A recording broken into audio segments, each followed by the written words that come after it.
चलिए आज मैं आपको मदन मोहन जी के बारे में एक कहानी सुनाता हूँ। एक काले खान नाम के डाकिया थे जो कि वृंदावन में रहते। तो एक दिन वो डाक देते हुए पहुंच गए मदन मोहन मंदिर और वहीं पे मदन मोहन जी के नाम की एक चिट्ठी थी, पंडित जी को दी। उसी समय उनको एक झलक मिल गई मदन मोहन जी। और जैसे कि हम सबको पता है कि ठाकुर जी एक बार जिसको पकड़ लेते हैं उसे तो उन्होंने पकड़ ही लिया, फिर वो छोड़ते नहीं है। काले खान डाकिया जी बेचैन हो गए। उन्हें बार बार मदन मोहन जी के दर्शन करने का मन करता था और एक समय आया कि वो नकली चिट्ठियां बनाकर मदन मोहन जी के मंदिर जाने लगे। नकली चिट्ठियां देते थे और उनके दर्शन कर लेते थे।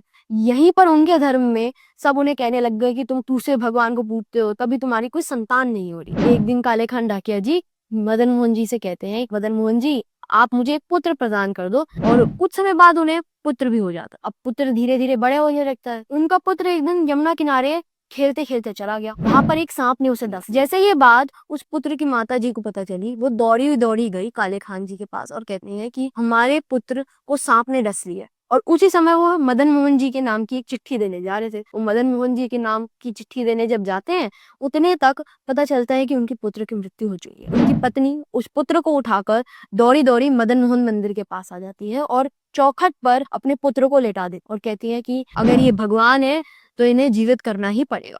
तब काले खान डाकिया जी कहते हैं कि प्रभु मेरे को तो आप पे पूर्ण विश्वास है, सब आपको जगन्नाथ कहते हैं, अगर आप जगन्नाथ हो तो आज कुछ चमत्कार दिखा दो। और रोते रोते उनके आंसू के बूंद उनके पुत्र पर गिर जाती है और उसी समय छटपटाते हुए उनका पुत्र जिंदा खड़ा हो जाता है और कहता है कहाँ गया मेरा मित्र, कहाँ गया, मैं उसके साथ खेलते थे वो कहाँ चला गया, कहाँ चला गया। जब उस बच्चे से पूछा गया कि कौन थे तुम्हारे मित्र और जब मदन मोहन जी की तरफ मुड़ा तो कहता है यही तो है मेरा मित्र जो मेरे साथ खेल रहा था। ये था मदन मोहन जी का चमत्कार, जिससे सबको विश्वास हो गया कि मदन मोहन जी जगन्नाथ हैं। उन्हें धर्म से रिलेशन नहीं, वो सबका ख्याल रखते हैं, सब उन्हीं के हैं। जय श्री कृष्ण।